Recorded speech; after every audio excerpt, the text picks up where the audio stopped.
Namaste, my dear friends. How are you? This is Muhammad Rafi, Faculty on Indirect Taxes. My dear friends, you are watching Rafi Sir IDT Guru Rafi Academy channel. Now I am going to bring to notice amendments applicable for our CMA Inter December 2025 examination. Very important, my dear, which is in the name of supplementary issued by the CMA Institute uploaded in our website. How to log in that? I will show you that.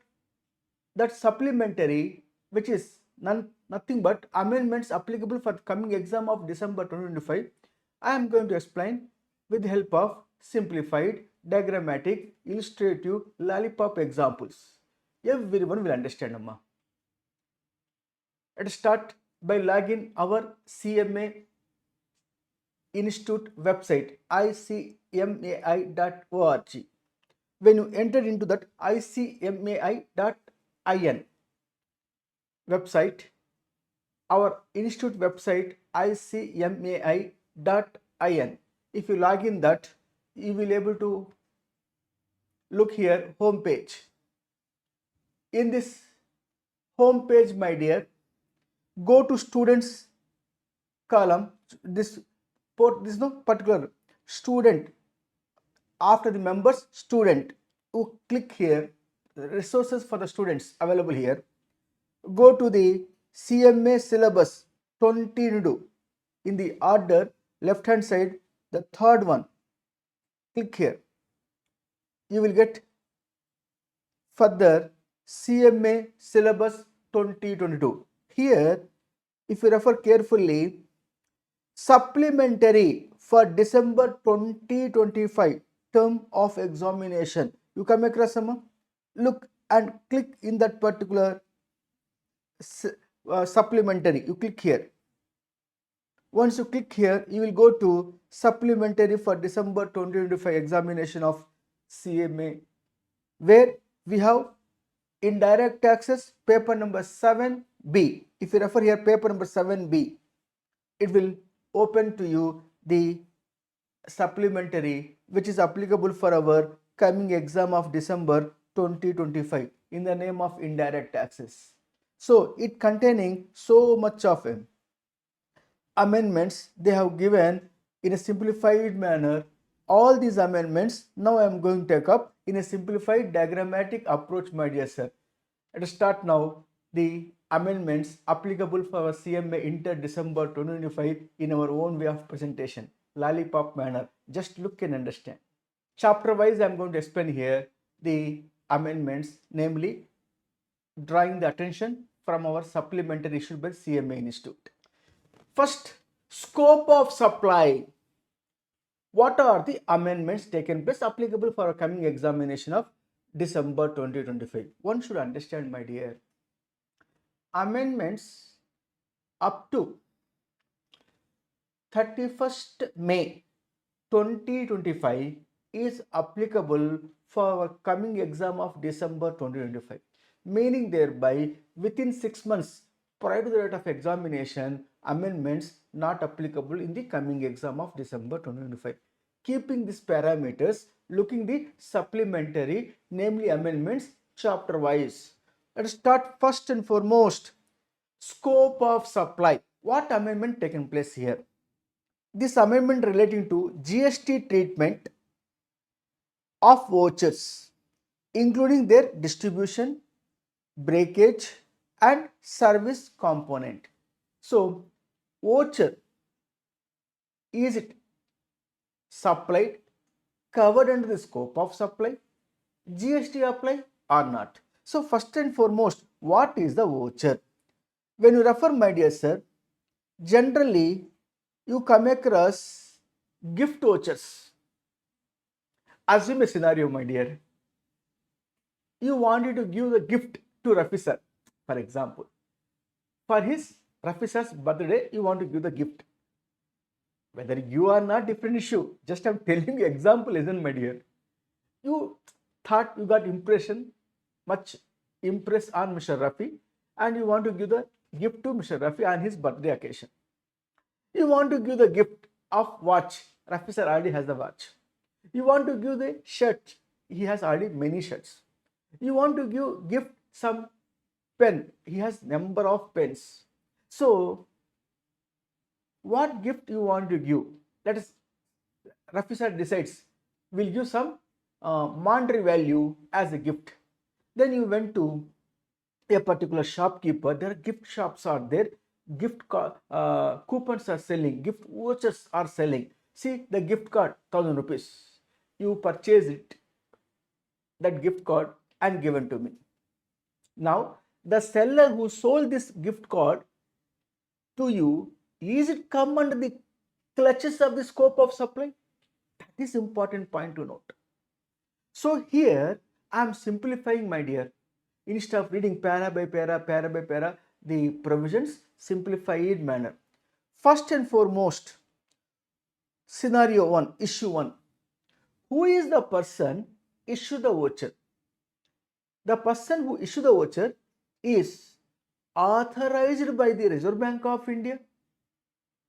If it is so, such a vouchers called as PPI, prepaid instrument, where RBI is giving the license. Hey mister, you are permitted to sell vouchers, gift vouchers. So under the rules and regulations, under the license, under the supervision of the Reserve Bank of India, a person coming forward sells the vouchers in the market, which is prepaid instrument. In that case, it is absolutely called as transaction in money. It's a transaction in money, which is neither goods nor services, not covered under definition of goods, not covered under the definition of service. As a result, that particular shopkeeper who sells PPI, prepaid instrument, namely voucher, authorized by the Reserve Bank of India, absolutely not a supply. GST not apply. Coming to other category. Sir, what about the shopkeeper who sells gift vouchers not authorized by the Reserve Bank of India, sir? Is it so? Yes, sir.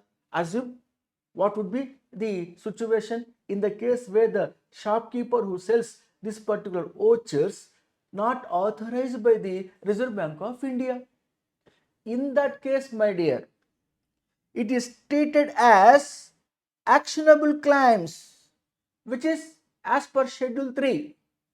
Supply excludes. Resultantly, there won't be any GST apply. Got the clarity?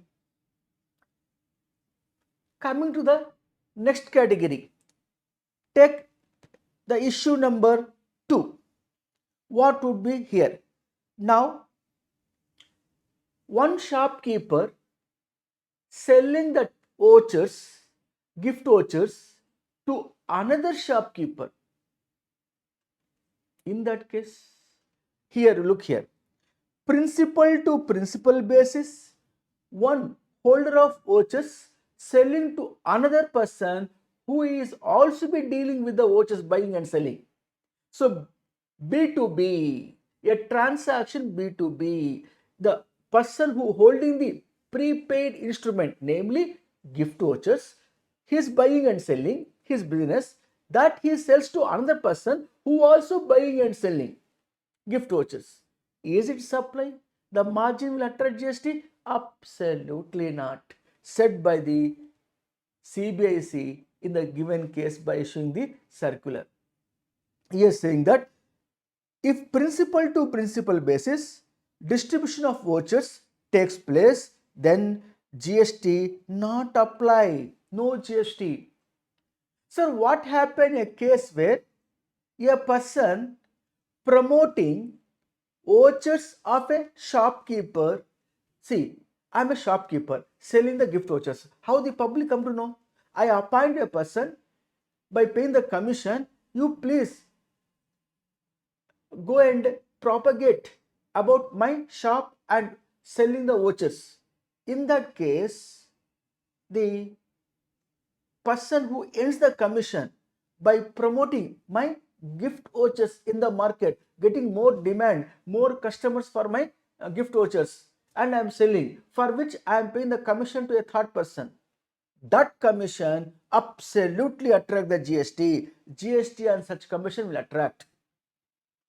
Is it clearer? Further, let us take into issue 3 also to discuss in a simplified manner. Sir, what happened in a case where if the voucher is not able to sold, that means the vouchers is not redeemed, meaning what? With example, unredeemed vouchers, how takes place, what is the, see, generally the voucher has a time period. For example, a gift voucher 6 months validity or 9 months validity. Within that period, if the gift voucher is not used by the person who purchased the gift voucher, then what is going to happen? Unredeemed gift vouchers, not a supply. How to understand? Look, example scenario with regard to unredeemed vouchers. Mrs. Reward Wallet Private Limited sells 20,000 vouchers at the rate of 1,000 rupees each, which is comes 2 crores. 16,000 vouchers redeemed means has been given and purchased the goods, but 4,000 unredeemed vouchers still not redeemed, which is expiry taken place. Till the expiry not redeemed. Now, breakage income, that means what? For 4,000 unused vouchers, expiry taken place which cannot be able to exchange further, in that case whose value is almost comes here, how much here? Per voucher is 1,000 rupees. Per voucher is 1,000 rupees, which is equal to 40 lakh rupees. This 40 lakh rupees, my dear, is not attract any GST because for which no supply, resultantly no GST apply. That's what I given here. Got the clarity? With this, voucher has been amendment completed. Now you got it out, sir. If I purchase the voucher from a shopkeeper, let us say 1,000 rupees voucher I purchase, one voucher I purchase, which as an end user I went to a particular customer, to a particular vendor place to buy a particular watch. The watch is rupees 2,500. I have the gift voucher rupees 1,000. I redeemed, and the shopkeeper given to me the voucher, that is a watch worth rupees 2,500 by taking currency from me 1,500. I given 1,000 rupees voucher and 1,500 rupees currency I given to whom? To the shopkeeper. Shopkeeper given to me is one watch. That means what? For shopkeeper, what is the value of supply? Is it 1,500 or is it 1,000 or is it 2,500? Is it 2,500? That means for a gift voucher where which is redeemed, the time of supply is equal to the date of redemption. Therefore, the supplier point of view, that particular supply value is not 1,500, is 2,500. For the supplier point of view to pay the GST. There is a time of supply, the time of redemption. Got the clarity? Now please come back. With this, my dear, we have covered the first point. Coming to the second point. What this particular circular says, what is this particular amendment here taken place? See, if you refer here, co-insurance premium, apportionment by lead insurer to co-insurer, is it attract the GST co-insurance premium? I will explain to you with the help of simplified examples. Take issue number 1. What is first of all co-insurance premium? Two or more insurance companies coming together providing loss of stock to the customer, and the premium is collected by a lead insurance company sharing with the other insurance companies. In this case, whether sharing of the premium by lead insurance company with its another insurance companies attract the GST. The law of the land here says that it does not attract the GST. It has been incorporated now. Schedule 3, supply excludes.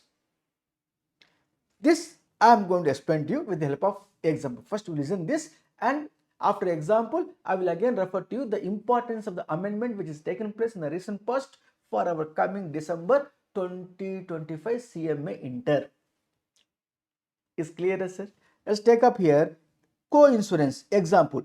Policy premium paid by customer, namely insured person, is 1 crore. Clear, amma? Approximately lead insurer யாரே secured life அவர் தான் lead பண்ணுறாரு. எப்படி அவர் lead பண்ணுறாருன்னு சொல்லும் போது அவரோட share பார்த்துச்சிங்களா நீங்கள் இங்கே how much share is there ராஜா? Secured life 50%. மற்றபடி insurance companies shield insurance and Bharat cover they are taking 30%, 20% respectively. So much more risk bearing by which company? Insurance company? Secure life. Therefore, we called it as lead insurer. Okay. So, co-insurance யாரப்போ shield as well as Bharat. Correct? இப்போ premium யார் collect பண்றாங்க from customer நந்தேன்னு பார்க்கும்போது 1 crore premium collected by the lead insurance. Lead insurer collect the premium of 1 crore and on 1 crore 18% GST paid by lead insurer. Entire 1 crore மேலையா 18% GST which is 18 lakh. Who paid GST? GST paid by lead insurance. Lead insurer. In that case, if the lead insurer paid the GST on the entire 1 crore, on the 1 crore already suffered the GST then, அதிலிருந்து பாதி பங்கு 30% யார் கொடுக்குறாங்க? To shield insurance கொடுக்குறாங்க. அப்புறமேட்டு 20% 20% யார் கொடுக்குறாங்க? Bharat cover கொடுக்குறாங்க. யார் கொடுக்குறாங்க? இது லீட் இன்சூரர். மொத்தமே 1 crore மேலே பிரீமியம் மேலே ஜிஎஸ்டி கட்டிட்டாங்க. யார் கட்டிட்டாங்க? Supplier. who's supplier? Lead insurer கட்டிட்டாங்க. கட்டிட்டு அப்புறமேட்டுக்கு அந்த 1 crore already suffer the GST. அதுலேருந்து 20%, 30% giving to their co-insurers. In that case, co-insurer யாரு? Shield getting how much? 30 lakhs. Bharat எவ்வளோ வாங்குறாங்க? 20 lakhs. Means 30% on 1 crore 30 lakhs, 20% on 1 crore 20 lakhs. யார் கொடுக்குறாங்க? செக்யூர் லைஃப் கொடுக்குறாங்க ஷீல்ட் இன்சூரருக்கு. அப்புறமேட்டுக்கு ஷீல்ட் அப்புறமேட்டுக்கு செக்யூர் அகைன் பெயிங் பாரத்க்கு 20% 20 lakhs. அப்போ சப்ளையர் யாரு? Shield insurer. ரிசிபெண்ட் யாரு? Secured life for 30 lakhs. அப்புறமேட்டுக்கு Bharat is a supplier of service, recipient of sales, secure life. So in that case, இது மறுபடி 30 lakhs again will going to tax in the hands of the shield, in the hands of the Bharata. அந்த மாதிரி question வரும்போது no GST apply. எதனால no GST apply? Supplied by the shield to secure as well as supplied by Bharat to secure is supply excluded, covered under schedule 3. எதனால அங்கே cover பண்றாங்க இப்போ with the help of amendment na? Because 1 crore already paid the tax by lead insurer. அந்த 1 crore வந்து பாதி பங்கு எடுத்துட்டு shield கொடுக்குறாங்க, பாதி பங்கு எடுத்துட்டு பாரத் கொடுக்குறாங்க. 30% paid to shield, 20% paid to Bharat. திருப்பி எது ஜிஎஸ்டி கட்டணும் வந்து மேலே. அதனால கோ insurance premium of rupees 30 lakhs and 20 lakhs not attract the GST because it is supply excludes. புரிஞ்சிச்சா? It's an amendment actually, my dear. இப்போ இந்த amendment என்ன பண்ணாங்க? இங்கே கொஞ்சம் furthermore they given clarity by saying that இந்த அமெண்ட்மெண்ட் எப்போ கொண்டு வந்திருக்காங்க தெரியுமா? இந்த ஷெட்யூல் 3ல எப்போ கவர் பண்ணாங்க தெரியுமா? ஃப்ரம் 1st நவம்பர் 2024 இந்த கோ இன்சூரன்ஸ் ப்ரீமியம் சப்ளை கிடையாது, இது சப்ளை எக்ஸ்க்ளூட்ஸ், ஜிஎஸ்டி வராது அப்படின்னு சொல்றாங்க. நல்லா இருக்கு. ஆனா கொண்டு வந்த அமெண்ட்மெண்ட் பார்த்தேன்னு வச்சுங்களேன் 1st நவம்பர் 2024. ஆனா இது வந்து effective from retrospective effect means what? From the day one of appointed day. திரும்ப உங்களுக்கு appointed day.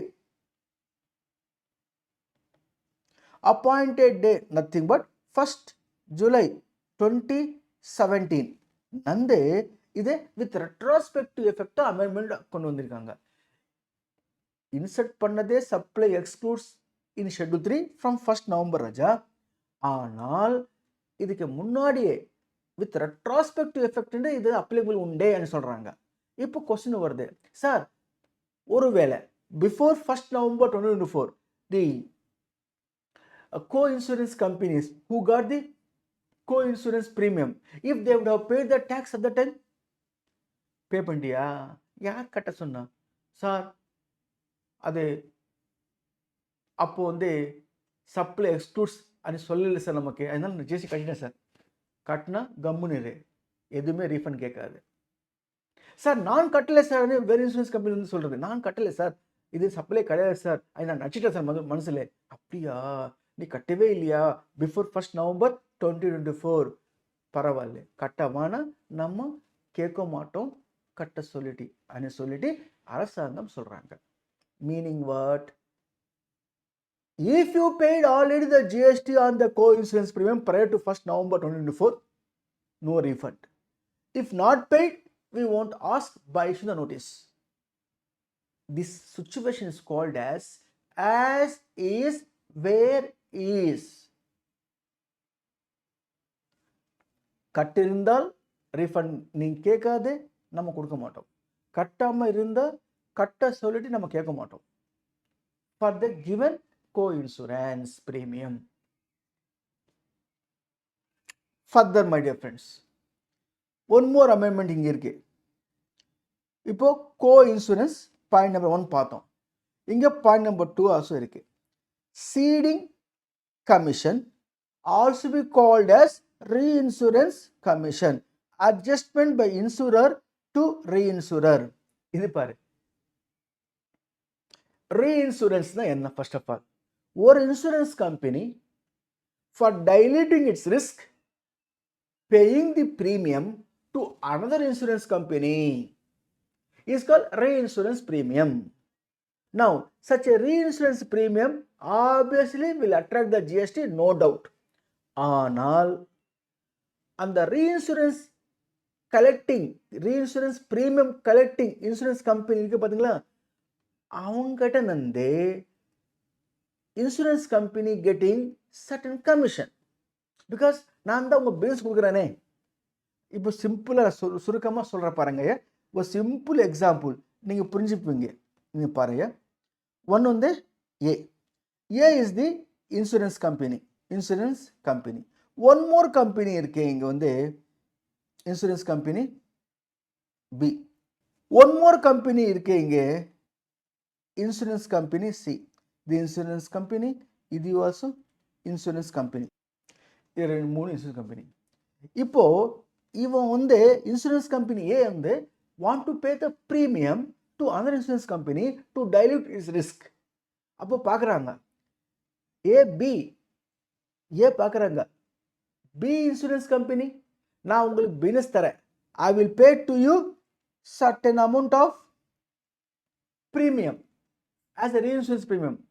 நான் உங்களுக்கு பினஸ் தரேன் இல்லையா, நீங்கள் எவ்வளோ கமிஷன் கொடுப்பீங்க சொல்லுங்க பார்க்கலாம் అని கேட்குறாங்க. யாரு? Insurance company A asking to insurance company B. Insurance company B என்ன சொல்கிறேன், நீ எனக்கு பினஸ் கொடுத்தா நான் உனக்கு கமிஷன் ஒரு 10 லட்சம் கொடுக்குறேன். அப்படியா, சரி இரு சொல்லிட்டு பி என்ன பண்ணுறாங்க, again approaching to C. C insurance company, நான் உனக்கு பினஸ் தரேன், ப்ரீமியம் நான் கொடுக்குறேன் உனக்கு ஆஸ் எ ரீஇன்சூரன்ஸ் ப்ரீமியம். பினஸ் தரையில் உனக்கு எனக்கு கமிஷன் எவ்வளோ கொடுப்பேன் நீ ஆனால் யார் கேட்குறாரு? இன்சூரன்ஸ் கம்பெனி ஏ கேட்குறாரு டு இன்சூரன்ஸ் கம்பெனி சிக்கு. சி சொல்கிறது, நான் உனக்கு கமிஷன் வந்து ஐ will pay to you commission almost all rupees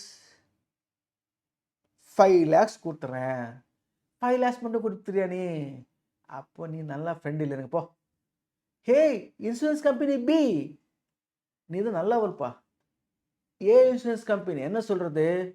insurance B, I love you, நீ தான் எனக்கு பெஸ்ட்டு ஃப்ரெண்டு. இந்த சி பாரு, நான் கேட்டால் நான் அவளுக்கு நான் பிஸ்னஸ் தரேன், இன்சூரன்ஸ் ப்ரீமியம் க்ரோஸில் நான் கட்ட போகிறேன், ஆனால் அவள் கொடுக்குற கமிஷன் எனக்கு 5 லட்சம் தான். அப்போ எனக்கு அவன் வேணாம், நீ தான் பெஸ்ட்டு, ஐ லவ் யூ అని யார் சொல்கிறான்? Mister A, namely insurance company ஏ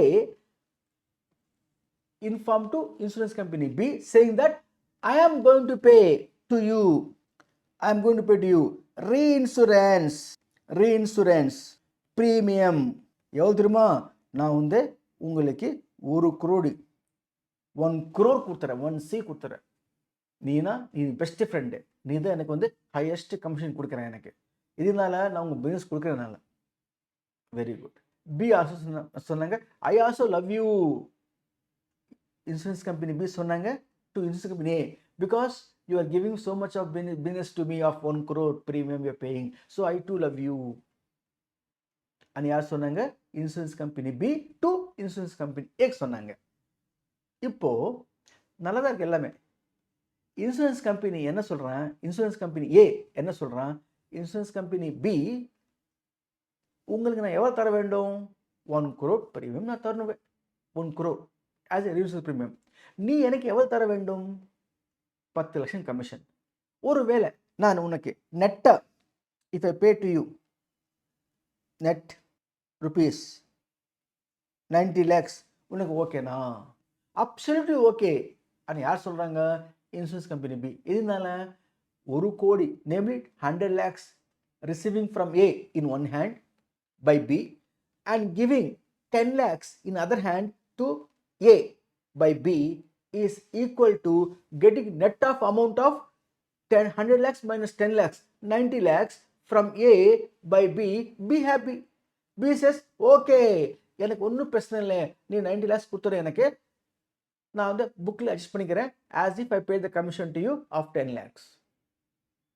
ஆனால் இன்சூரன்ஸ் ப்ரீமியம் எவ்வளோ கட்டுற மாதிரி இங்கே கணக்கு வருது? இப்போ ஏ paid to B 100 lakhs, namely 1 crore, அதுதான் ப்ரீமியம். பி என்ன பண்ணுறேன்? நான் தர வேண்டியது 10 லட்சம், உனக்கு நீ பிடிச்சிக்கோ, பேலன்ஸ் அமௌண்ட் கொடுத்துறேன், எனக்கு போதும் అని யார் சொல்கிறாங்க? Insurance company B. அப்போது இன்சூரன்ஸ் கம்பெனி பிக்கு பொறுத்த மட்டுக்கும் what is the premium? What is the reinsurance premium? It is 100 lakhs only, namely 1 crore. அது மேலே வந்து ஜிஎஸ்டி கட்ட வேண்டும் at the rate of 18% by B, which comes rupees 18 lakhs. GST paid by யாரே? Insurance company B GST payment பண்ணாங்க. இப்போ ஏ என்ன சொல்கிறான்? நான் வந்து ப்ரீமியம், எனக்கு கமிஷன் வந்திருக்கு. எவ்வளோ கமிஷனு? 10 லட்சம்.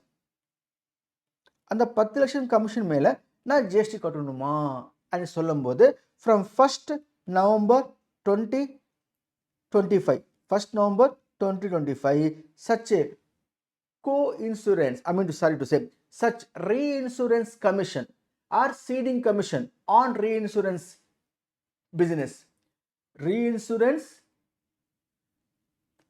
ceding commission on reinsurance or the reinsurance commission is absolutely not attract the GST, because from 1st November 2025 such ceding commission, என்ன ceding commission இங்கே? 10 lakhs or reinsurance commission on reinsurance business is supply excludes, GST வராதே. So in the given case this Reinsurance Commission with effect from 1st November 2025, it is not a supply,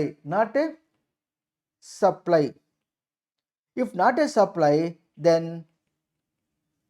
no GST apply. எதனால் சொல்லுங்க பார்க்கலாம். இந்த 100 lakhsக்குள்ளவே இந்த 10 லட்சம் சேர்ந்திருக்கு. Already it is included. So on 100 lakhs மேல insurance company B GST கட்டிட்டால் அதுலேருந்து அந்த 100 lakhsலேருந்து ஜிஎஸ்டி சஃபர் ஆன அமௌண்ட் 100 lakhsலேருந்து 10 lakhs கொடுக்குறாங்க to A by B.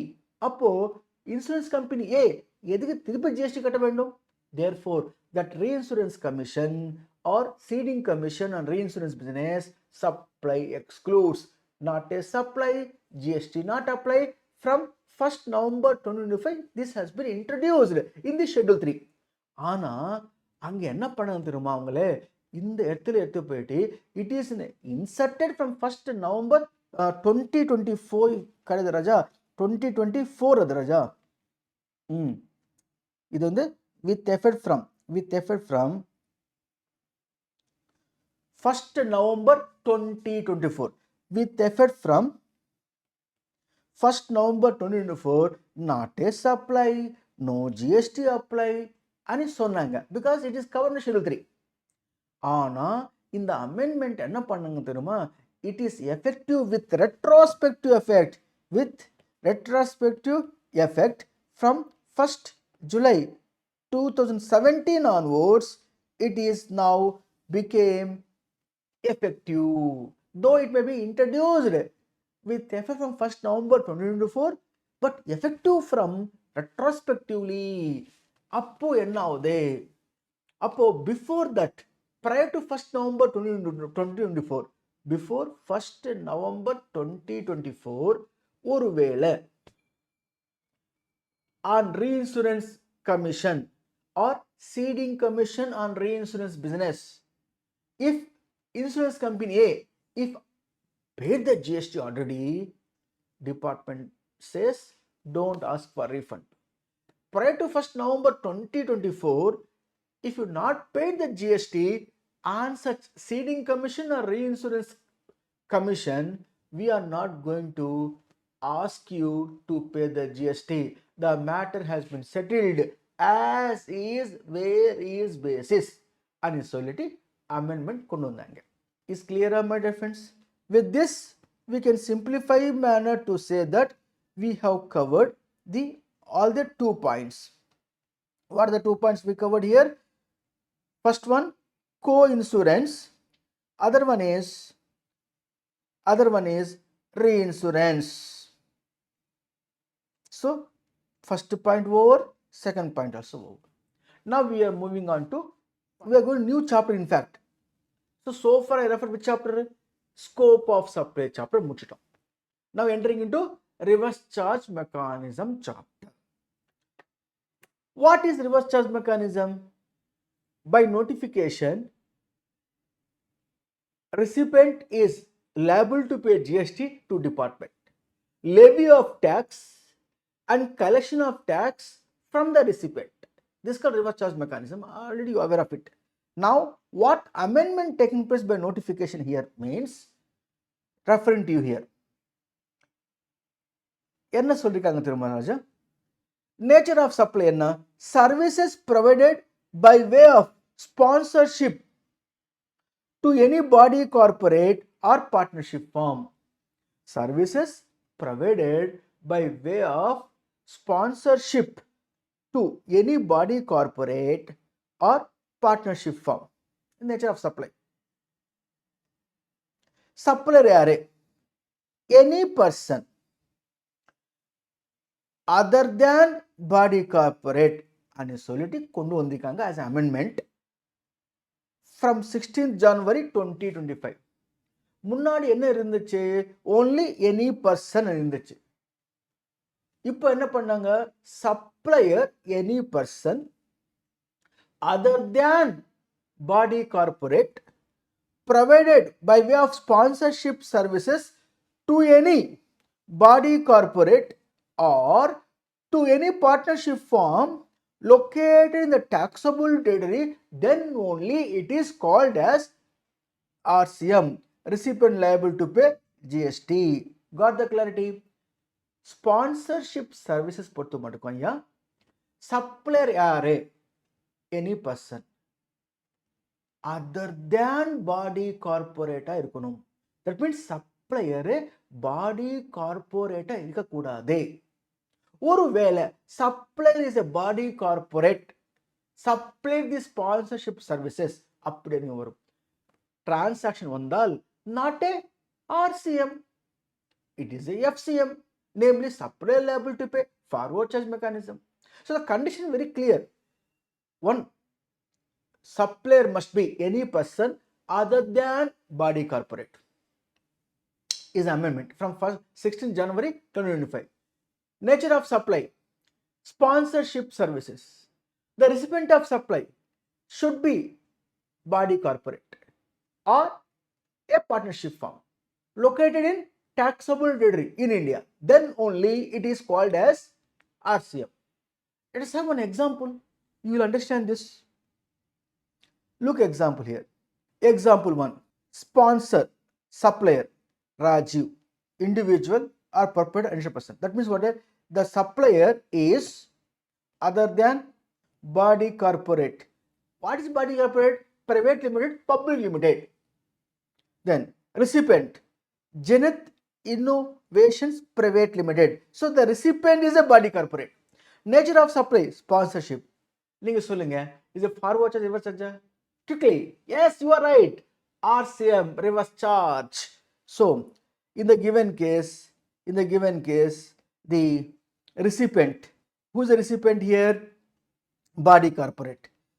Since the supplier is not a body corporate and the recipient is a body corporate, GST will be payable on the reverse charge by the recipient. If the amount is 5 lakhs, on which GST 18%, 90,000 is liable to pay by the recipient. Is clear, Baba? Our simple, Raja. One. Furthermore, what amendment taking place in the reverse charge mechanism? Next one. What is this next one under reverse charge mechanism? Nature of supply, supplies of renting of any immovable property other than residential dwelling. Oh, supply of renting of immovable property, but other than residential dwelling. யார் கொடுக்குறாங்க? Supplier of service by unregistered person. Very good. Recipient of service, any registered person other than a person who has opted to pay the tax under composition levy. In that case, recipient liable to pay GST RCM. முன்னாடி என்ன இங்க miss ஆயிருந்தது தெரியுமா sir? prior to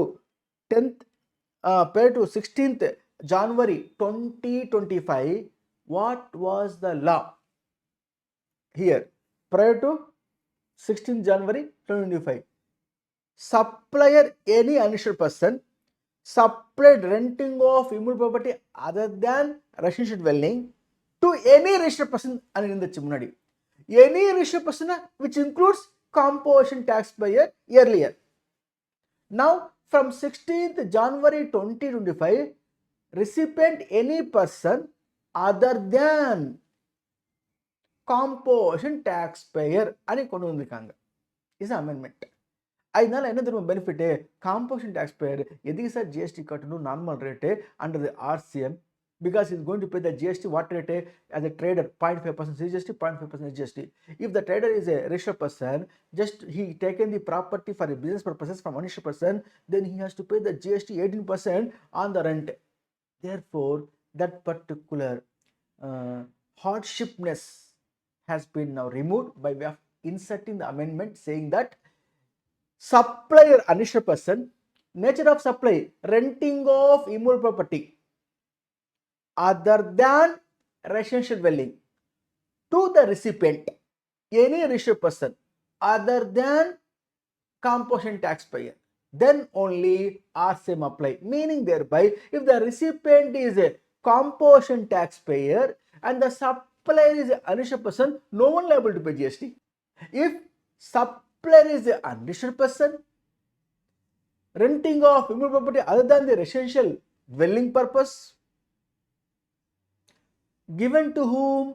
Given to the recipient who is a registered person, but not a composition aspire. In that case, perfect match under RCM.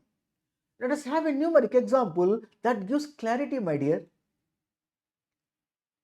Example 2. Let's take a scenario here. Landlord, supplier, Mr. Ramachandran. Who is he? Basically, unregistered person. Unregistered person. Very good. Supplier is unregistered person. Recipient, tenant, ERA, Access Solutions, registered person GST, not under the composition scheme. Perfect. In that case, from 16th January 2025, such a supply of nature of supply, commercial property, other than residential dwelling, then absolutely RCM apply. Monthly rent evala 1,20,000. GST evala 18%. So on 1,20,000, GST 18%, யார் கட்ட வேண்டும் GST? The Access Solutions கட்ட வேண்டும். Namely, 21,600 GST liable to pay by recipient. இங்க பாருங்க, since the supplier is unregistered and the recipient is registered and not under the composition, அப்போ the recipient is liable to pay GST under RCM on the commercial rent. Got the clarity, my dear friends? So this and all with respect to what amendment? This and all, this and all the amendment with respect to the what we can called reverse charge mechanism chapter sambandhapatta amendments applicable for CMA Inter December 2025 examination is clear. Further, my dear, இது எல்லாமே இந்த material நான் என்ன பண்றேன், நம்மோட டிஸ்கிரிப்ஷன்ல கொடுக்கிறேன் link, நீங்க டவுன்லோட் பண்ணிக்கலாம் ஈஸியா. This particular entire explanation what I am giving, soft copy you can download, take the printout and keep with you, and my lecture both you have going on, read the content.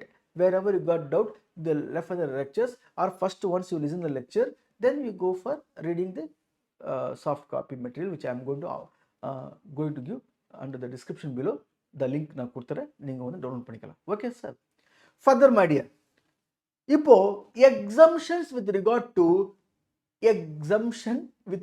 to GST, where what are the amendments taken place? One by one, aya. There are so many exemptions are given, sir, amendment taken place, sir. One can definitely expect in the exam of December 2025, because indirect taxation பொறுத்த மட்டுக்கும் amendments வந்து அவ்வளவு important for the December examination. Any attempt of examination, amendments important.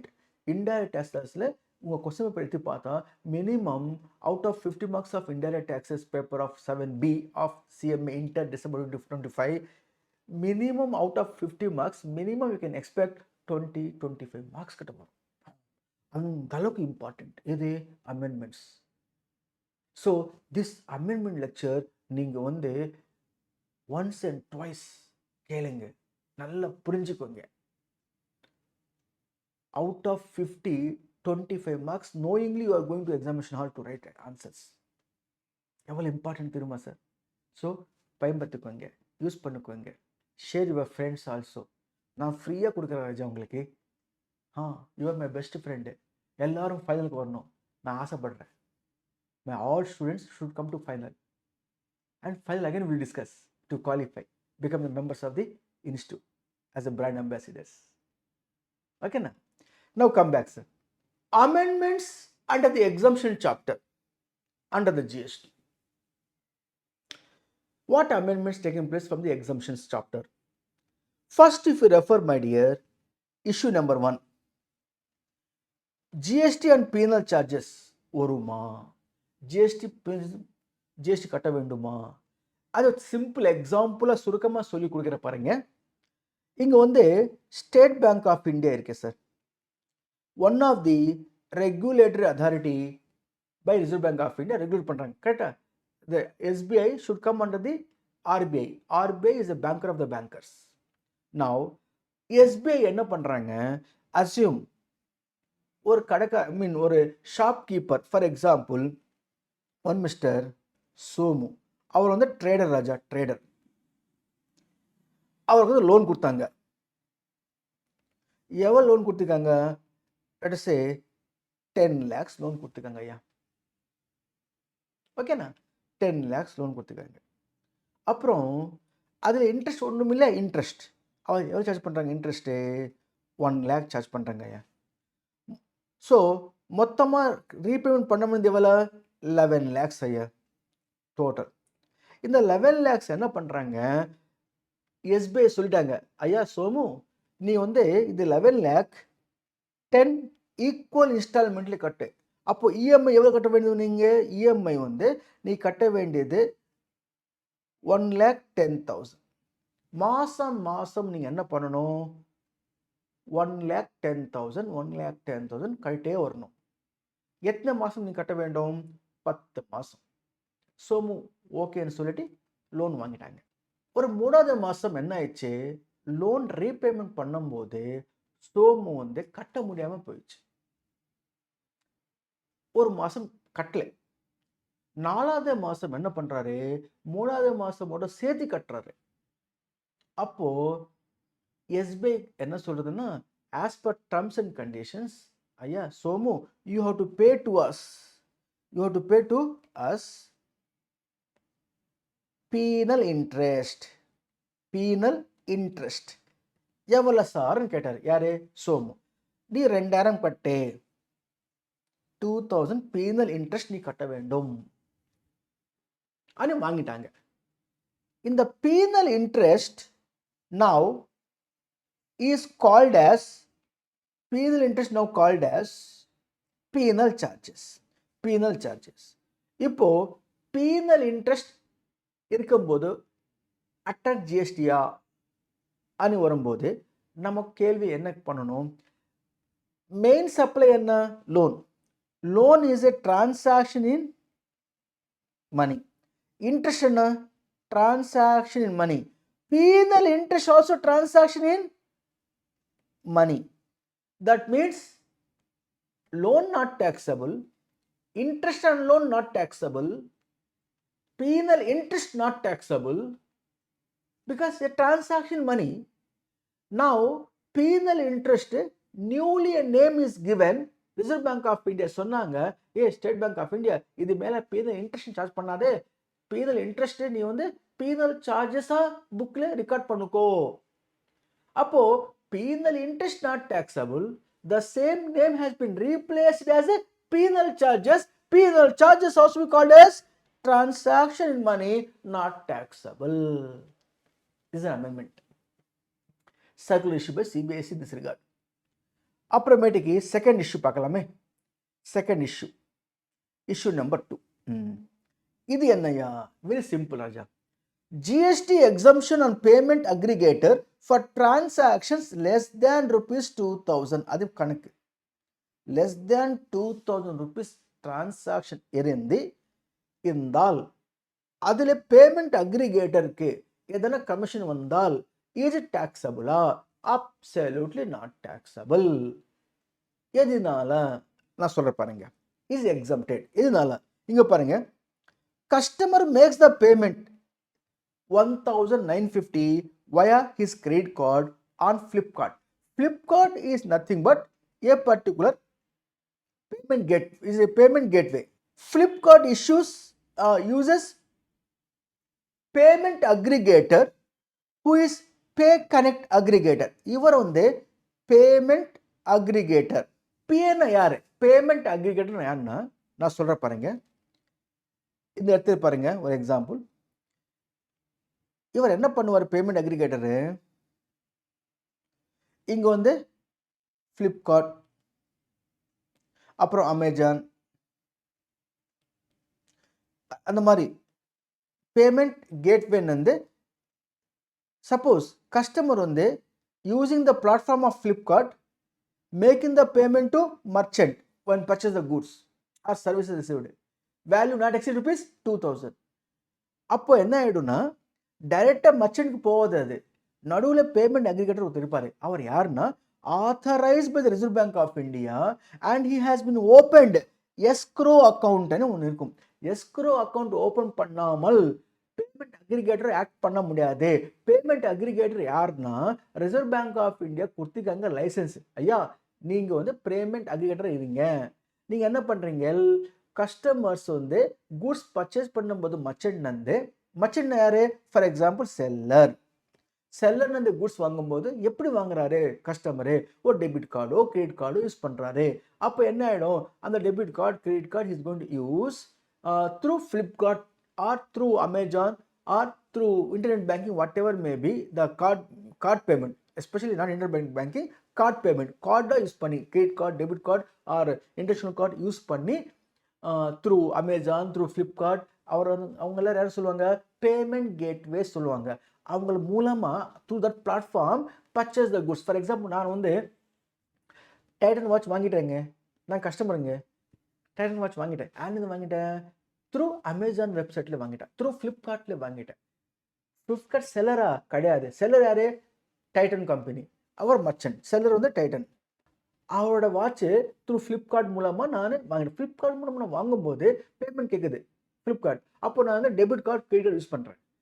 அப்போ என்ன ஆகுதுன்னா sir, நேராகவே அந்த payment Flipkart வந்து Titan கொடுக்காது. என்ன பண்றோம் தெரியுமா, Flipkart has a tie up with payment aggregator. Payment அக்ரிகேட்டர்னா அவர் அக்கௌண்ட் ஆல்ரெடி ஓப்பன் பண்ணிக்காரு ரிசர்வ் பேங்க் ஆஃப் இந்தியாவில், எஸ்க்ரோ அக்கௌண்ட் ஓப்பன் பண்ணிட்டு he got authorised by Reserve Bank of India. Then அவர் என்ன பண்ணுறாரு, பேமெண்ட் அக்ரிகேட்டரு ஃப்ளிப்கார்ட் மூலமாக வரக்கூட பேமெண்ட்டு ஃபார் டைட்டானுக்கு, அமேசான் மூலமாக வரக்கூட பேமெண்ட்டு எல்லாமே வாங்கிட்டு ஒரு நாளில் வாங்கின அமௌண்ட்டு அடுத்த நாள் என்ன பண்ணுறாரு பேமெண்ட் அக்ரிகேட்டரு, ஐயா டைட்டான் உங்களுக்கு வந்து உங்களோட சேல்ஸ் ஆயிருக்கு, பேமெண்ட் எனக்கு வந்திருக்கு, ஃப்ரம் ஃப்ளிப்கார்ட் மூலமாக வந்திருக்கு, அமேசான் மூலமாக வந்திருக்கு, கஸ்டமர்ஸ் கொடுத்துருக்காங்க, அது மொத்தமே ஒரு 40 லட்சம் இருக்கு, அந்த 40 லட்சம் கொடுக்குறான்னு அடுத்த நாள் செட்டில் பண்ணுவாங்க. யாருக்கு, செல்லருக்கு. For doing so the payment aggregator will get the commission. Payment aggregator commission taxable exempted. Payment aggregator is authorized by Reserve Bank of India. Therefore, that payment aggregator services is not taxable, exempted. ஆனால் Amazon, Flipkart, they are charging the commission absolutely under the GST. அது ஒரு எக்ஸாம்பிளா நான் சொல்ற பாருங்க ராஜா, இங்க பாருங்க, payment settled by PA to merchant, not payment gateway. So அப்போ அமௌண்ட் எவ்வளோ இருக்கீங்க, மொத்தமாக லெஸ் தேன் ₹2000 இருக்கு. ஸோ அப்போ என்ன ஆகிடும், இங்கே payment settle by payment aggregator, not just routed but is a authorized person. PA means payment aggregator is Reserve Bank of India regulated person, qualifies as acquiring bank. As a result, he is not liable to pay GST on that amount whatever he collected as a commission. அது ஃபர்தரா எக்ஸாம்பிளா சொல்ற பாருங்க, நான் இங்க வாங்க ஒரு example, இங்க வாங்க. கஸ்டமர் யாரு, அனன்யா சர்மா, ஒரு ரீட்டைல் பையர். மர்ச்சன்ட் யாரு, செல்லர் யாரு, Little Mart is online grocery விற்கிறவமா. பேமெண்ட் கேட்வே PG அனு வரும்போது அவ யாரு, டெக் ரூட் டிஜிட்டல், அவர் யாரு, payment gateway electronic platform. Payment aggregator யாரு, குவிக் பே. இப்போ குவிக் பே பேமெண்ட் அக்ரிகேட்டர் எப்போ சொல்ல முடியும், நீங்க RBI authorized person and open a escrow account. Escrow account, bank account opened by payment aggregator under Reserve Bank of India norms for pooling and settling the merchant payments. அப்போ என்ன ஆயிடும், இங்க பாருங்க example, grocery shop வாலா selling grocery எவ்வளோ 1850, யாருக்கு, அனன்யா சர்மாக்கு. Supplier little mart, grocery supplier, அவர் டாக்ஸபிளா, அவர் சப்ளை குட்ஸ் டாக்ஸபிள், அது 1850 டாக்ஸபிள். பேக் அண்ட் ப்ராசஸ் வரும்போது டெக் சப்போர்ட் யார் கொடுத்துருக்காங்க, tech route, payment gateway electronic platform like Flipkart, Amazon and all, payment gateway யாருக்கு சப்ளை பண்ணுங்க சர்வீஸ், டு லிட்டில் மார்ட் மர்ச்சன்ட்க்கு. அவர் வந்து 30 ரூபா கமிஷன் எடுக்கிறாரு, டாக்ஸபிளா, absolutely taxable 18%. Coming to payment settled via escrow account, less than rupees 2000 per transaction, less than equal to 2000, less than or equal to 2000 per transaction. So supplier quick pay payment aggregator authorized by Reserve Bank of India, our yaak supply பண்றாரு merchant ke, our payment aggregator for doing so, pulling the amount and selling the amount next day, for which he getting the commission rupees 50 rupees.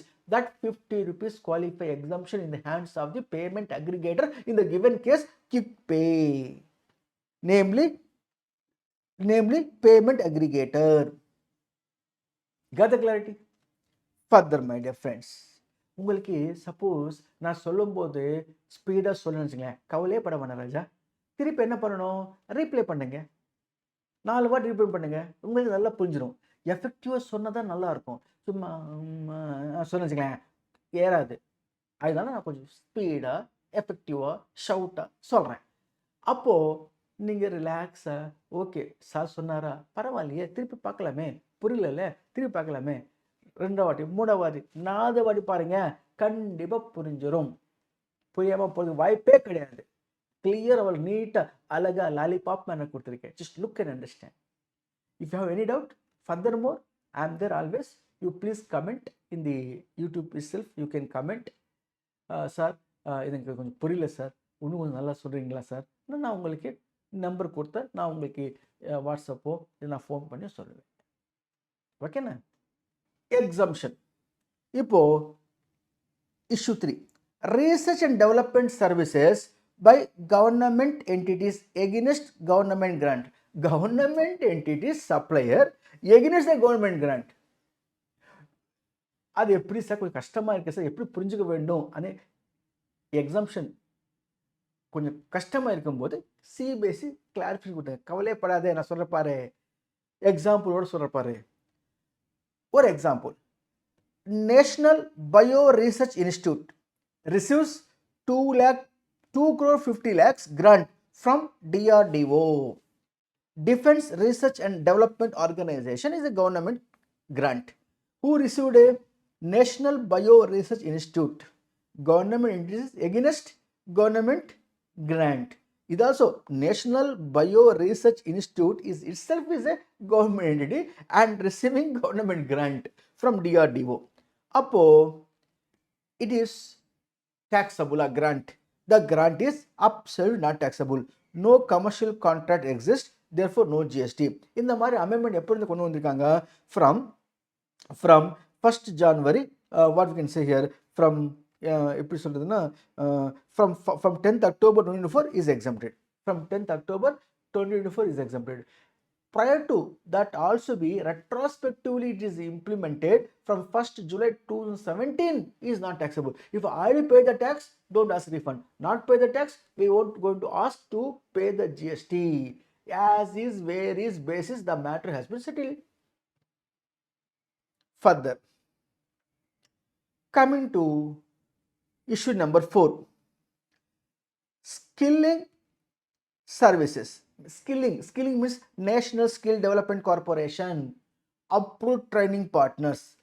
இங்கே என்னாச்சுன்னா sir, approved training partners exemption உட்டி போயிருந்துச்சையா முன்னாடி, அது இப்போ add பண்ணிட்டாங்க. Even a training partner which is approved by NSDC, National Skill Development Corporation, சொல்றது the Ramachandra Science Lab என்னோட approved partner. Ramachandra Science Lab provide the services, qualify exemption. அந்த மாதிரி approved partners approved by NSDC exemption உட்டி போயிருந்துச்சு. As a result, it has been now added. See here, for example, Learn for Jobs is a NSDC approved partner. Yare Learn for Jobs provided skill training from 12th October to 10th January. Charges 10 lakhs. No GST collected based on the earlier exemption. Understandability. Now clarification. Not required to pay. If you already not paid the tax, not required to pay. Now if you from 16th January 2025 not liable to pay. Already previously before 16th January 2025 if you not paid, not required to pay. We are not going to ask any by issue notice. If you already paid prior to 16th of January 2025, being a approved trading partner with the NSDC, you already paid the GST, don't ask refund. The matter has been settled as is where is basis. Coming to issue number 5, facility management to Municipal Corporation of Delhi headquarters. Facility management.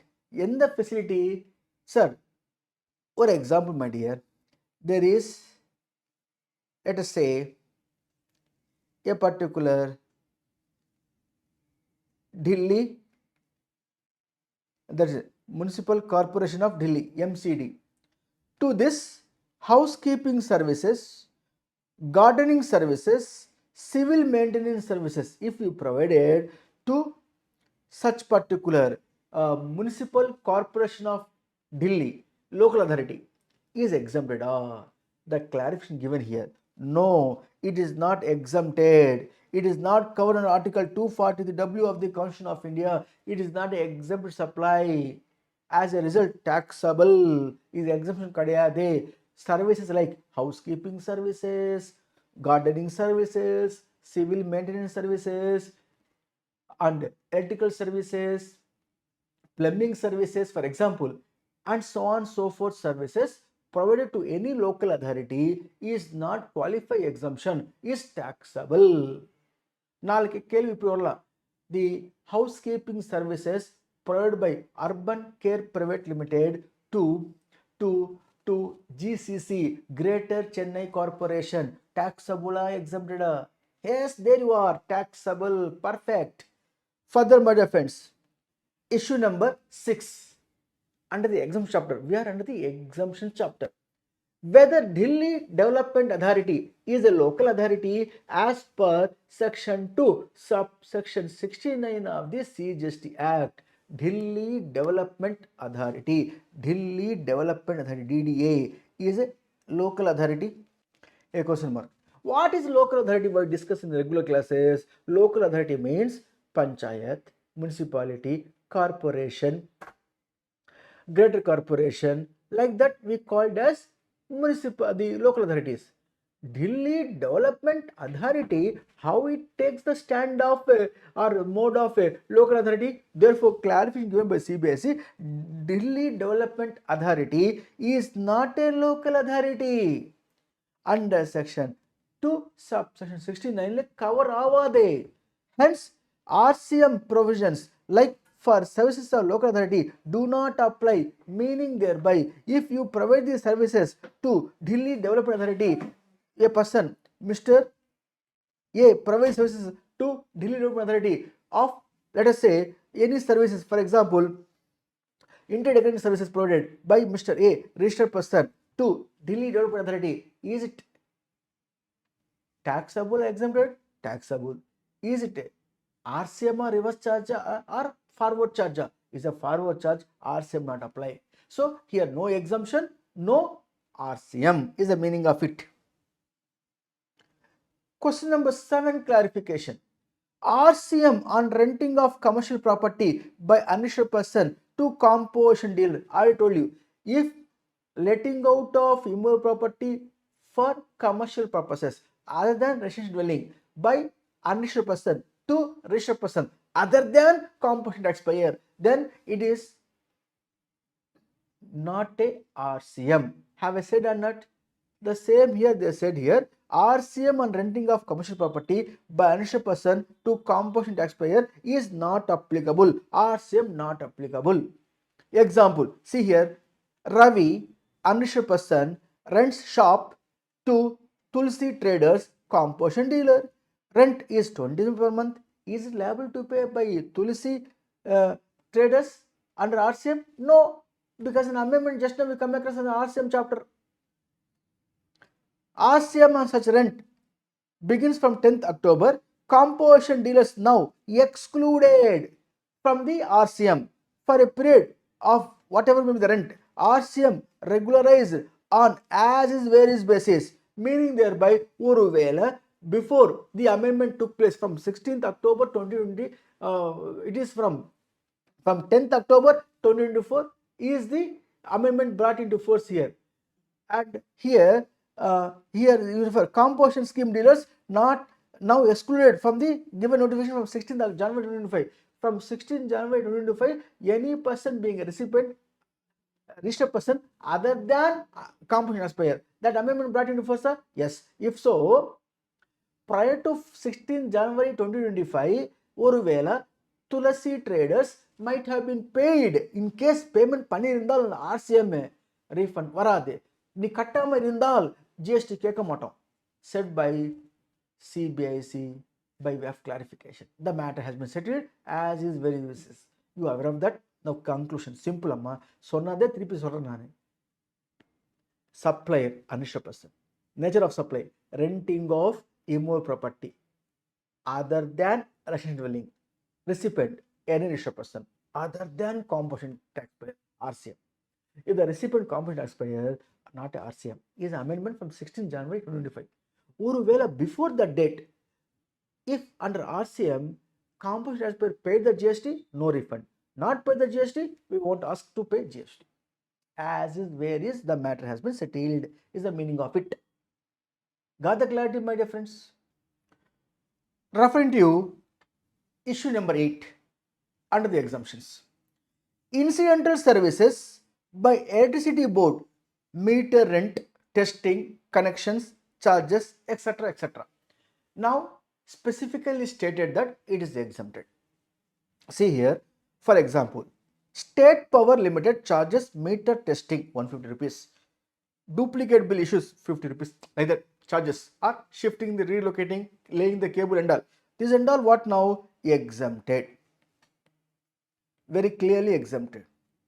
Now, it is exemption is from 16 January 2025. What about before that? Before that has been regularized as is where is basis. If already paid, no refund. If not paid, department not going to send a notice to you. Is the amendment taking place with regard to LCT? Further, they have given,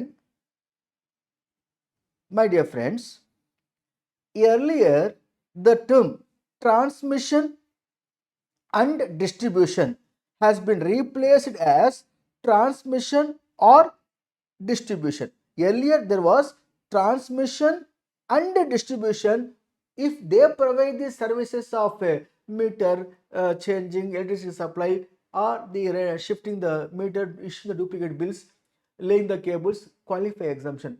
There must be both should be exist, transmission and distribution. Only transmission or distribution separate, not exempted. It was ambiguity, confusion. Now A and என்ன பண்ணாரு, replaced as ORR.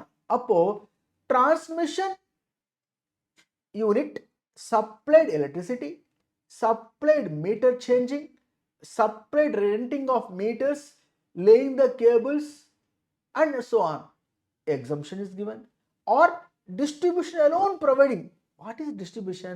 What is the transmission? Look here. This is the power plant transmission. This is the substation distribution. These two are two different. Earlier A and D earlier A and D and if provided only was exempted. Now has been removed A and D and said ORR. Transmission supply the power to consumer, or substation directly provide the services to consumers. Are they qualify exemption? Yes, is an amendment. Further, my dear friends, services by Gothi Institute or Max Muller Bhavan. Actually, they are associated with the Ministry of what we called the culture, Ministry of Cultural Events. Here, Gothi Institute and Max Muller Bhavan they have units in India which is many metropolitan cities, they are functioning by association with the Ministry of uh, uh, Cultural Events. Here, in that given case, if that Godi Institute or Max Miller, basically a foreign institution might is. They said here, I will read the content here alone for making understand. Goti Institute or Max Miller Bhavan have 6 institutions across India which provides linguistic and cultural training to young Indians preparing for their stay in Germany, a German institution. They are registered under the GST at Delhi, Mumbai, Chennai, Bangalore, Kolkata and Pune. Prior to 1st April 2023, the institute did not collect the GST from their students, nor did they pay GST to government, as they were under the bona fide belief that their activities are exempt from GST. Now the law stated, yes, exemption not paid, okay, take exemption. For the past period not paid, you take exemption. If you already paid the GST, we won't give the refund. If not paid the GST the previous period, we are not going to ask you to pay the GST. Is the manner in which the matter has been settled. With this, exemptions,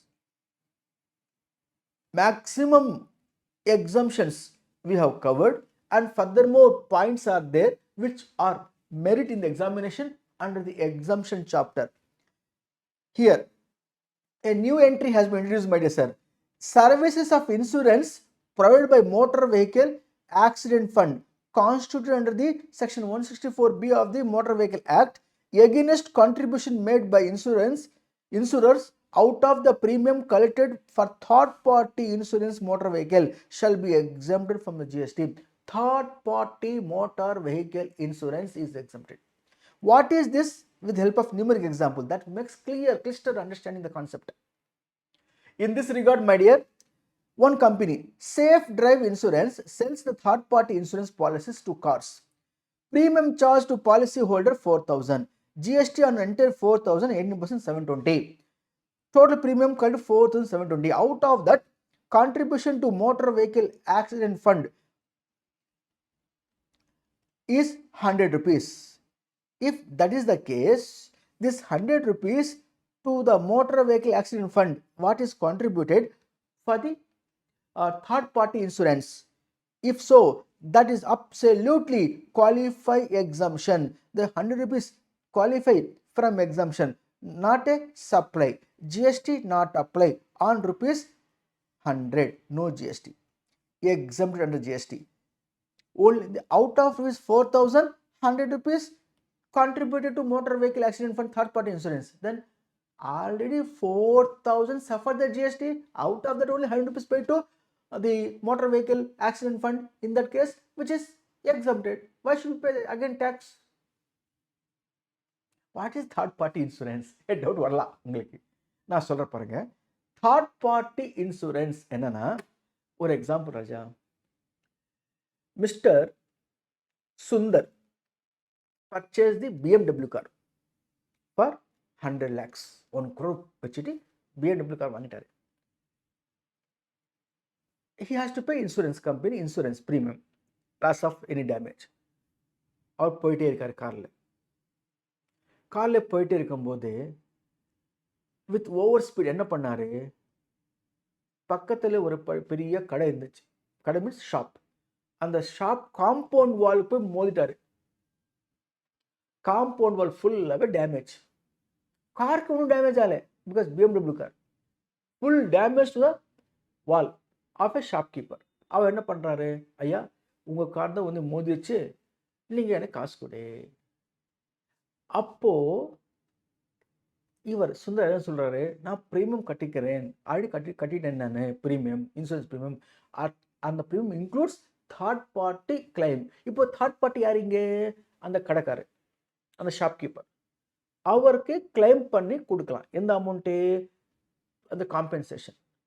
Such type of claim is called as third party insurance.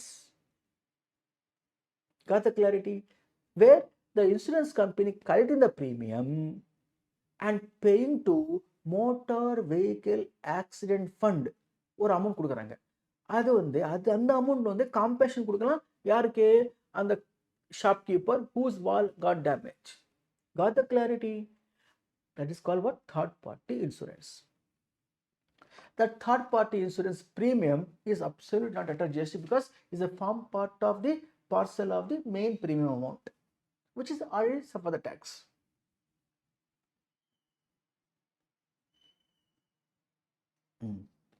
Now, already I said to you exemption.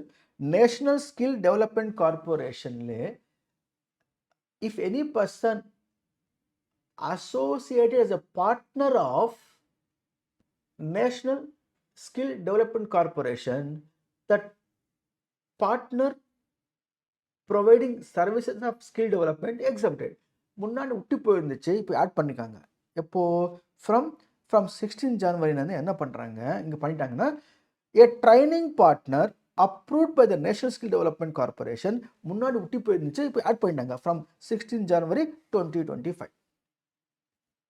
ஒருவேளை அந்த training partner அதுக்கு முன்னாடி GST கட்டாமல் இருந்தால் not required to pay. GST கட்டியிருந்தால் refund வராது. They are exempted but notified from 16th January 2025. From 16th January 2025, the training partner approved by the NSDC, National Skill Development Corporation, exempted. Before that, as is where is basis, the matter has been settled. With this, Raja, exemptions, very big chapter. Exemption GST amendments completed. Now I am referring to you place of supply chapter. இங்கே வந்து என்ன amendment வந்திருக்கு? இது நிறைய நீங்கள் படிக்கணும்னா நிறைய படிக்க வேண்டும். இது சிம்பிளிஃபை எப்படி பண்ணுறது பாருங்க, நல்லா கவனிச்சு கேளுங்க Raja. Please listen with the greater concentration. இங்கே என்ன ஆகுதுன்னா, பிளேஸ் ஆஃப் சப்ளை అని வரும்போது எதுக்கு நம்ம பிளேஸ் ஆஃப் சப்ளை கண்டுபிடிக்கிறோம்? why should we know place of supply? அது முக்கியமான விஷயம். முகப்பெரி இம்பார்ட்டன்ஸ் கொடுத்து தெரிஞ்சுக்க வேண்டும். பிளேஸ் ஆஃப் சப்ளை கரெக்டாக நம்ம கண்டுபிடிச்சால் இன்ட்ரா ஸ்டேட் சப்ளை అని சொல்லலாம். சிஜிஎஸ்டி அண்ட் எஸ்ஜிஎஸ்டி சார்ஜ் பண்ணி, CGST central government, SGST state government revenue கொடுத்துடலாம். ஒருவேளை ஐஜிஎஸ்டி நீங்கள் கண்டுபிடிச்சிட்டால் with help of place of supply IGST வந்துச்சுங்களேன், அப்போ என்ன ஆகிடும்? ஐஜிஎஸ்டி என்ன ஆகிடும்? IGST charged by levied by central government, collected by central government. அப்போ என்ன பண்ணுவாங்க? That is going to be apportion between the central and state. அது உங்களுக்கு தெரிஞ்ச விஷயம் தான். அப்போது சென்ட்ரலுக்கு பாதி பங்கு போயிடும், பாதி பங்கு ஸ்டேட்க்கு போகும்போது எந்த ஸ்டேட்க்கு போகணும் அந்த கேள்வி வரும்போது எந்த ஸ்டேட்க்கு போகணும்? The state in which the goods or services got consumed. After all, GST is a consumption based designated tax. You are aware of that. இது மெயின் கான்செப்ட். இந்த கான்செப்ட் தெரிஞ்சால் இப்போ நம்ம பண்ண போகிறது ரொம்ப ஈஸி ராஜா. சிம்பிளிஃபையாக நான் சொல்கிற பாருங்க with help of numeric example உங்களுக்கு. ஓகேண்ணா? இப்போ கேளுங்க, ஒரு எக்ஸாம்பிள் நான் சொல்கிற பாருங்க ராஜா, நல்லா புரியும் உங்களுக்கு. நம்மளோட மெட்டீரியல்லே வந்து சாஃப்ட் காப்பியில் எக்ஸாம்பிள் கொடுத்துருக்கேன் நான், எக்ஸாம்பிள்ஸ் அதையும் பாருங்கள். அதுக்கு இது ரொம்ப ஈஸியாக, இன்னும் ஈஸியாக இருக்கும் உங்களுக்கு கேட்கும்போது. இப்போ வந்து ஒரு எக்ஸாம்பிள் ராஜா, இவங்க வந்து மிஸ் ராணி. எங்கே இருக்காரு ராணினா? She is in Chennai. Absolutely unregistered person. Rani வந்து அன்ரெஜிஸ்டர்ட் பர்சன். இங்கே மும்பையில் ஒன் ஓடிடி பிளாட்ஃபார்ம் இருக்கு, Netflix is a OTT platform, Netflix. Miss Rani என்ன பண்ணால், paid subscription, paid ₹499 per month subscription கட்டிட்டாங்க. Paid subscription for getting OTT channels. Supplier யார் இங்கே? Supplier Netflix. Recipient யாரு? Rani. they supply the services through internet. Internet மூலமா supply பண்ணாரு service.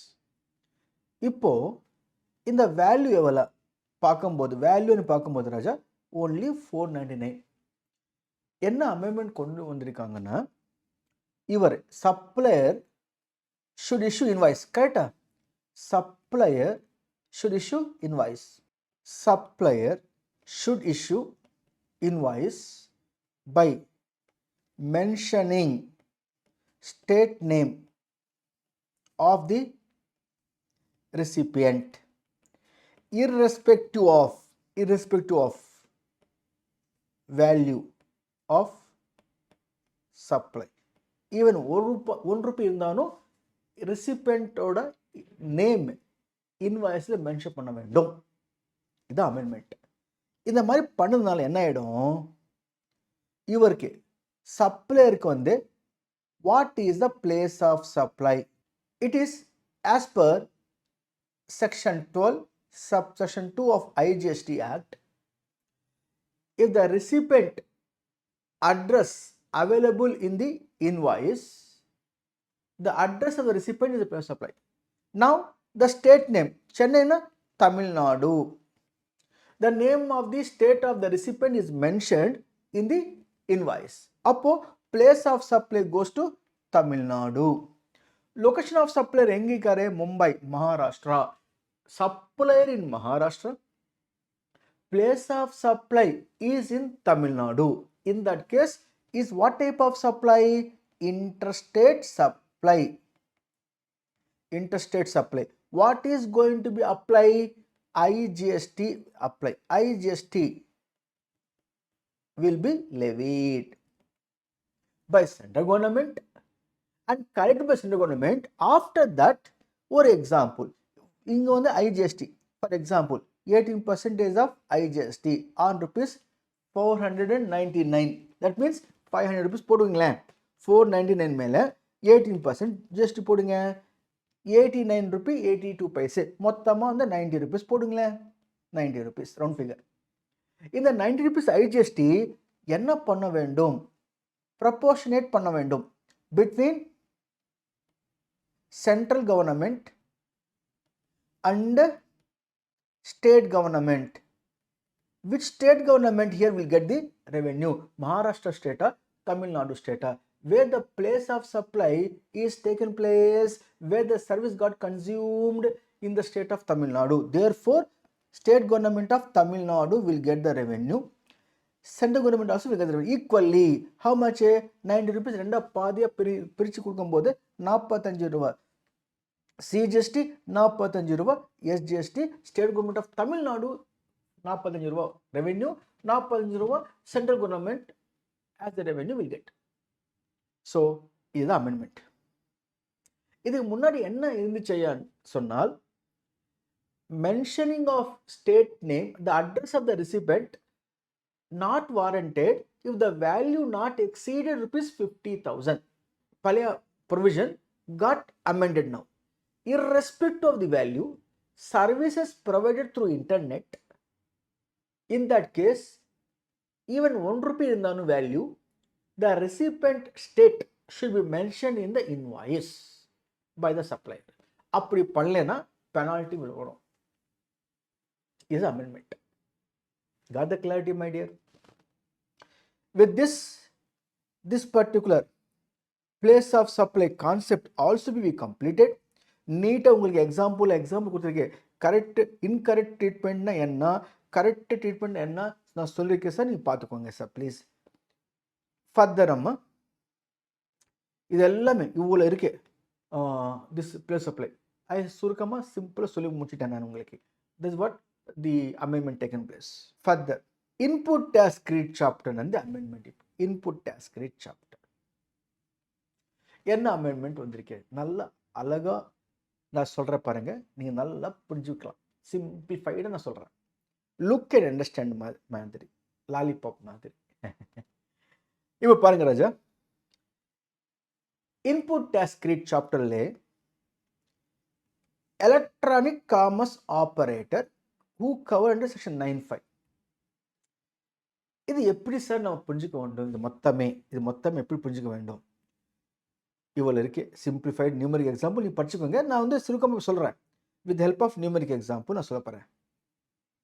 Up to this I will explain now.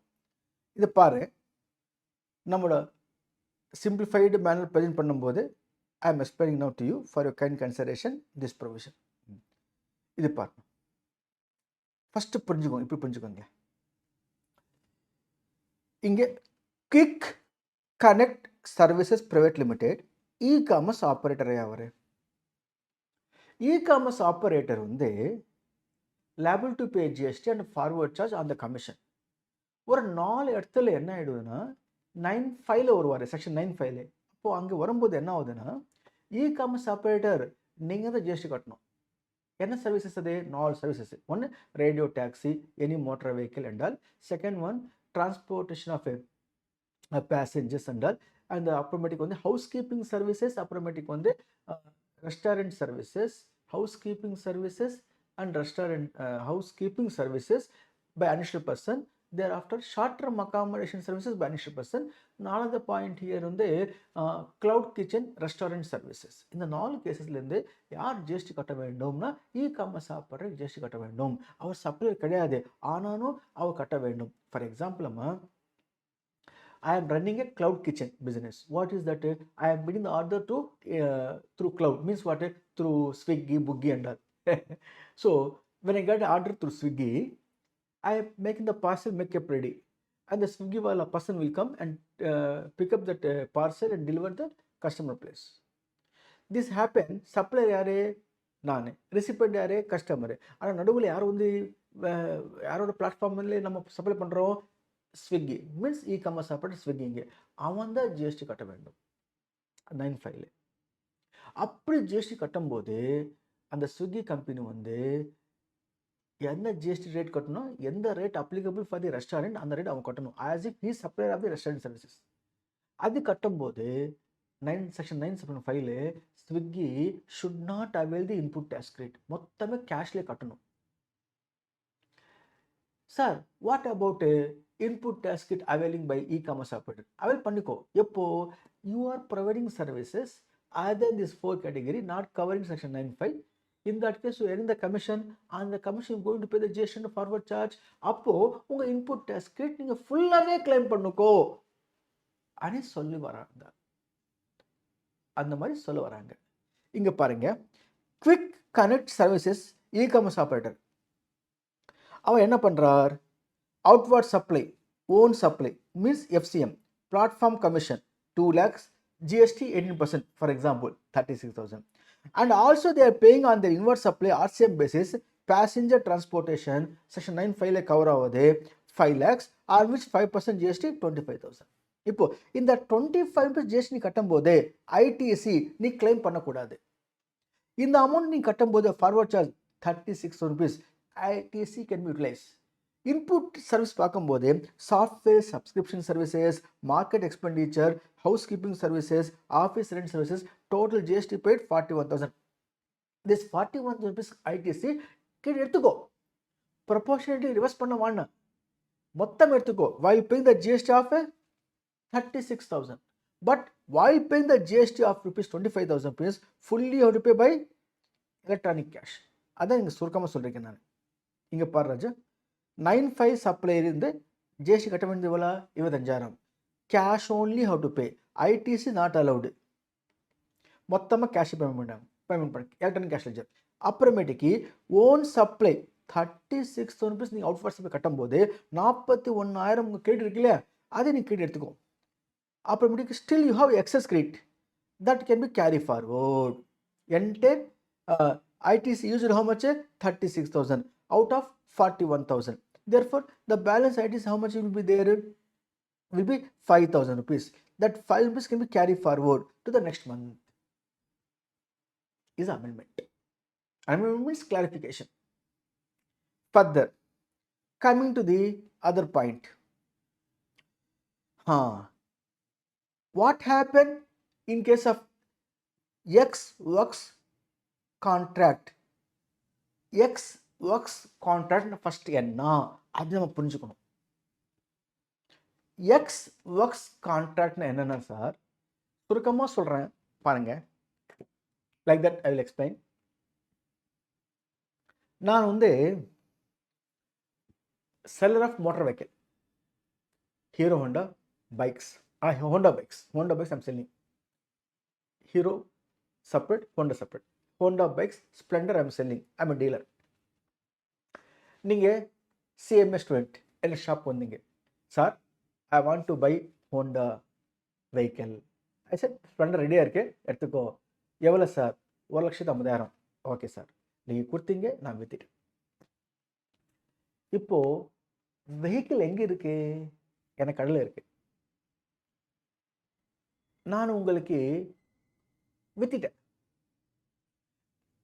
At ex works contract basis, ex works contract.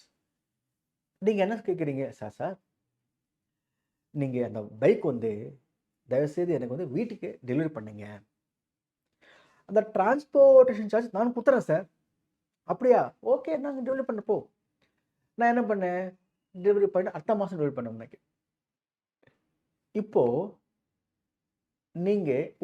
நீங்கள் எப்போ ownership, you become a owner of this vehicle when you are become the owner of the vehicle. Today I sold that goods to you and you purchased X works contract. That time itself ownership has been transferred. ஆனால் ஃபிசிக்கலில் நான் delivery பண்ணது எப்போ உனக்கு? அடுத்த மாதம். So when you become the owner of the vehicle today itself. அடுத்த மாதம் only physical movement of the goods taking place. So this wall X works contract. இது நம்ம டெக்னிக்கலாக பார்க்கும்போது நமக்கு ஒரு செக்ஷன் இருக்கு ராஜா. நமக்கு வந்து ஒரு கண்டிஷன் நம்ம ஸ்டெப் பை ஸ்டெப் சொல்லும்போது ஒரு ஸ்டெப் சொன்னேன். டு அவைல் ஐடிசி இது பாரு, goods should have been received to avail the ITC is கிளியரா? இன்வாய்ஸ் டேட் வந்து 1st January அம்மா. கூட்ஸ் ரிசீவ்ட் எப்போ? 1st February. எப்போ நீங்கள் ஜிஎஸ்டி கிரெடிட் கிளைம் எடுக்க முடியும்? நான் சொல்லியிருக்கேன், இன்வாய்ஸ் ஷுட் பி வந்திருக்கணும், goods also should have been received. அப்போ தான் நீங்கள் வந்து கீழே எடுக்க முடியும். அது நான் ரெகுலராக ஸ்டெப் 1 ஸ்டெப் 2 ஸ்டெப் 3 சொல்லியிருக்கேன் நான். இப்போது ITC allowed in which month? Allowed in the month of February. கரெக்டா? இதோட எக்ஸாம்பிள், இது கண்டிஷன்ஸ். இங்கே ஒரு கிளாரிஃபிகேஷன் தேவைப்படுது. In the case of ex works contract, EXW, ex works contract, what do you mean திஸ்னா நான் சொல்கிறேன் பாருங்க, வித் ஹெல்ப் ஆஃப் விசுவலைசேஷன். நான் புக்கில் கொடுத்துருக்கேன் நான் சார், இது பாருங்கம்மா. இங்கே நல்லா கவனிச்சிங்க. டீலர் என்ன பண்ணார், given a contract to manufacture vehicles manufacture பண்ண சொல்லிட்டு ஒரிஜினல் எக்யூப்மெண்ட் மேனுஃபேக்சர், இவர் பேர் வந்து ஃபார் எக்ஸாம்பிள் எக்ஸ் லிமிடெட் அனுப்போம். எக்ஸ் லிமிடெட் அவருக்கு கான்ட்ராக்ட் கொடுத்துருக்காரு. யாரே? டீலர். டீலர் யாருன்னா Y limited. Y limited given a contract to original equipment manufacture. ஐயா எனக்கு வந்து இந்த மாதிரி குட்ஸ் மேனுஃபேக்சர் பண்ணி வெஹிக்கிள் மேனுஃபேக்சர் பண்ணி அனுப்புங்க, பர் வெஹிக்கிள் எவ்வளோன்னு கேட்டார். யாரே? டீலர். இவர் சொன்னார் ex works contract price 10 lakhs per vehicle சொன்னார். யாரு? X limited. இப்போ நீங்கள் நடிச்சு பாருங்க ராஜா. இங்கே டீலர் கேட்குறாரு 10 லட்சம் ப்ரைஸு, உங்கள் ஃபேக்ட்ரி கேட் என்ன ப்ரைஸா, ஏன்னா எங்கள் டெலிவரி கேட் என்னோட டோர் ஸ்டெப் டெலிவரி ப்ரைஸாக கேட்டார். Original equipment manufacture X limited சொன்னார், ஐயா எக்ஸ் ஒர்க்ஸ் கான்ட்ராக்ட் ப்ரைஸ் திரும்ப என்ன திரும்ப உங்களுக்கு சொல்கிற பாருங்க.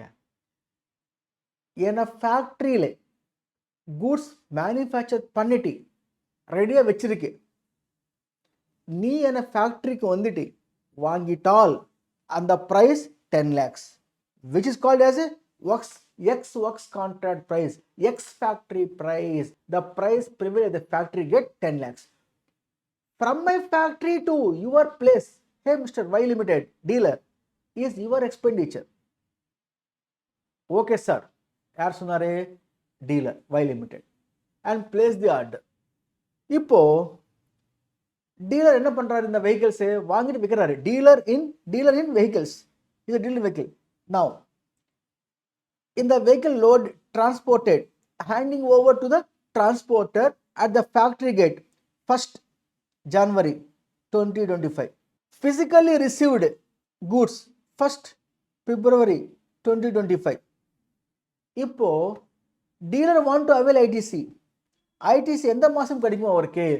ஜனவரி மந்தா பிப்ரவரி மந்தா అని கொஸ்டின் வரும்போது கிளாரிஃபிகேஷன் கொடுத்துருக்காங்க.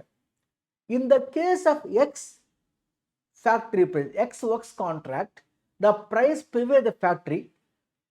Once the goods are handed over at the factory gate of the manufacturer of the seller, if we hand over the goods to the transporter of dealer, is a dealer responsibility to carry the goods from the seller factory to buyer factory.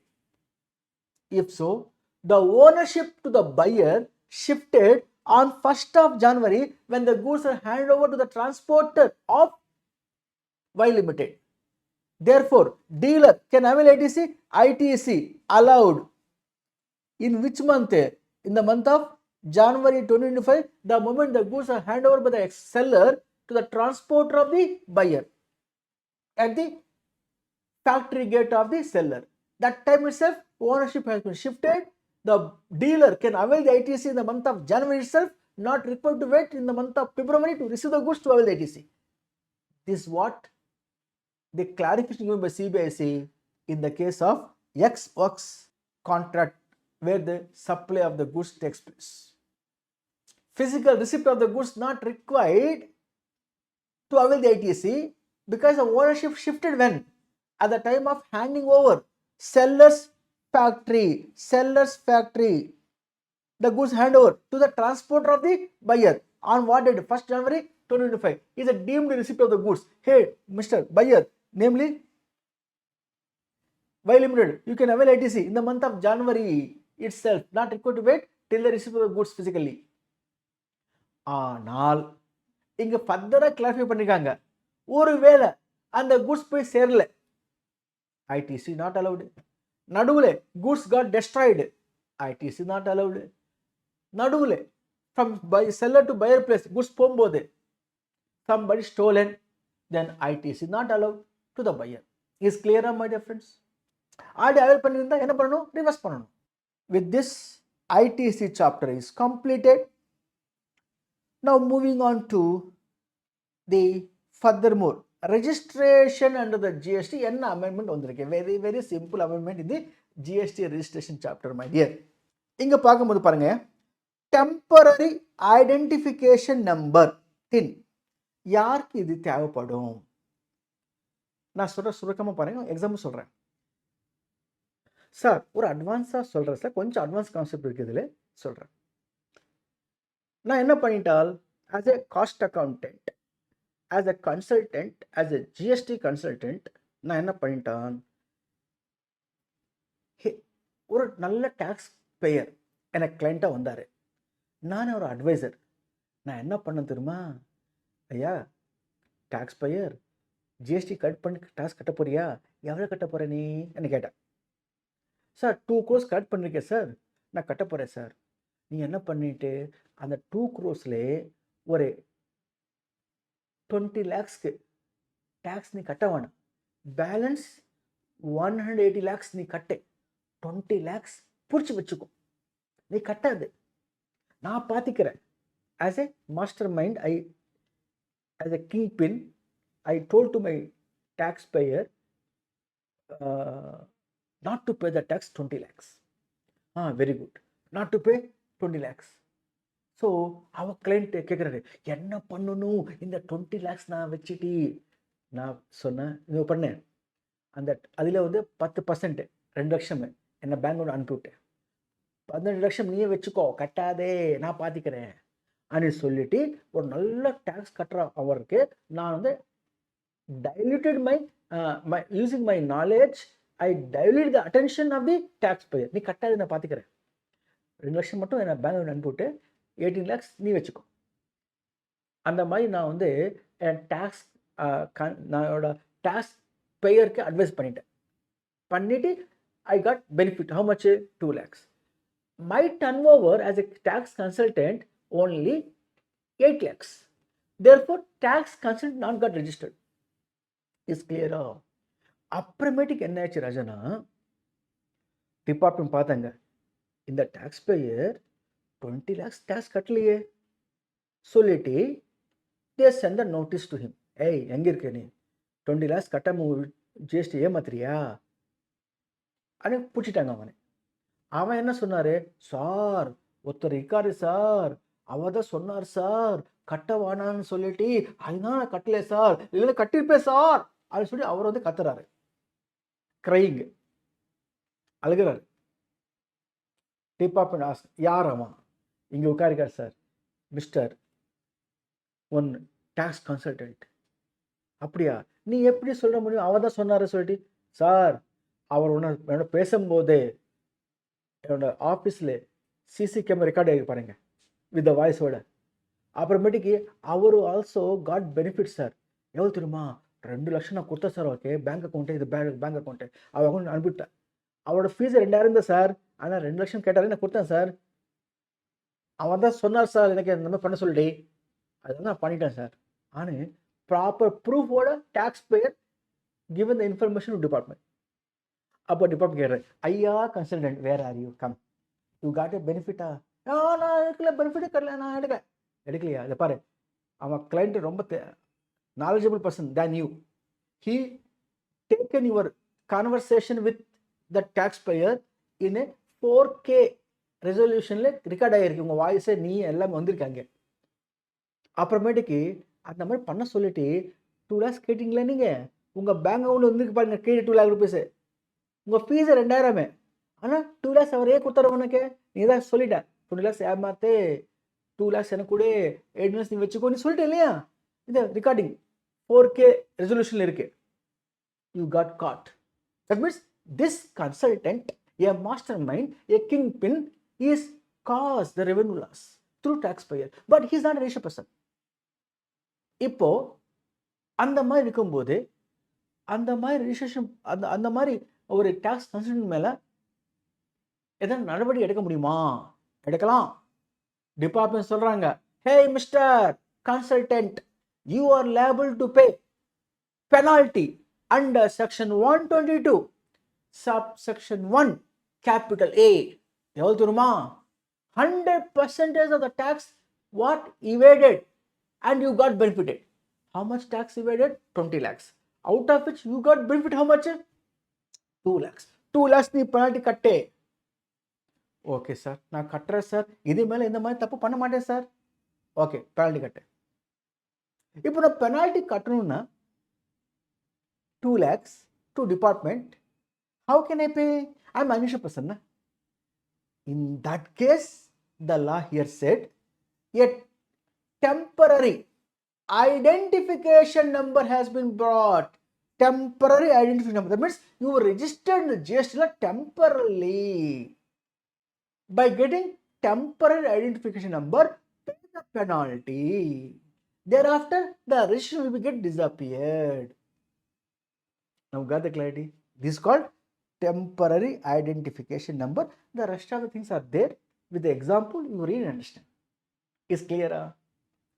Further, my dear, the last segment of the amendments, supplementary applicable for CMA Inter December 2025 examination is this. Guidelines for processing GST registration applications. The government, the CBIC said, hey department officers, do not harass the taxpayers when they come for registration. Allow them. By having basic documents are satisfied sufficient. Don't ask extra documents. Do not harass the taxpayer to grant the registration. So guidelines. What guidelines? As follows. Documents to be asked. Only those listed in the form GST RG1 மட்டுமே கேட்கணும். நீ என்ன documents கேட்டால் அது மட்டும் கேட்டு போதும். No extra unrelated documents are required, like PAN copy of the landlord, Aadhaar of the lessor, unless absolutely needed. Example, Rahul applies for GST registration. Owned premises இருந்தால் போதுமே. Upload the electricity bill, latest bill, sufficient electricity bill. அப்புறமேட்டுக்கு property tax கட்டினியா இல்லையா, அது கொண்டு வா. Document எங்கே, registration ஆஃபீஸில் register பண்ண டாக்குமெண்ட் எங்கே, அது கொண்டு வா. அதெல்லாம் நீ கேட்கக்கூடாது. யார் கேட்கக்கூடாது? ஆஃபீஸர். யார் சொல்கிறாங்க? CBIC to the department officers. Further one more example எடுத்துக்கோ. Priya tax office and rental basis. அப்போ upload rental agreement showing the rent per month how much and LCD bill to prove the ownership. Only these two documents are valid. No need to ask landlord's Aadhaar number. Timeliness to grant the registration. Within 7 working days from the date of receipt of the application form GST or eligible, you have to grant the registration. If all in proper. If not, physical verification required, Aadhaar identification required. In that cases, you take maximum 30 days time period from the date of a application for registration received by the department to grant the registration. Got the clarity? All are proper. 7 working days you have to get the registration. If it is physical verification required or some other clarification are further required, in that cases maximum 30 days from the date of receipt of the application for registration, grant the registration. If you not grant the registration and not rejected the application for registration, then what is going to happen? No, is it deemed to be registered after the expiry of 7 days or 30 days as the case may be. Further, my dear friends, one more example.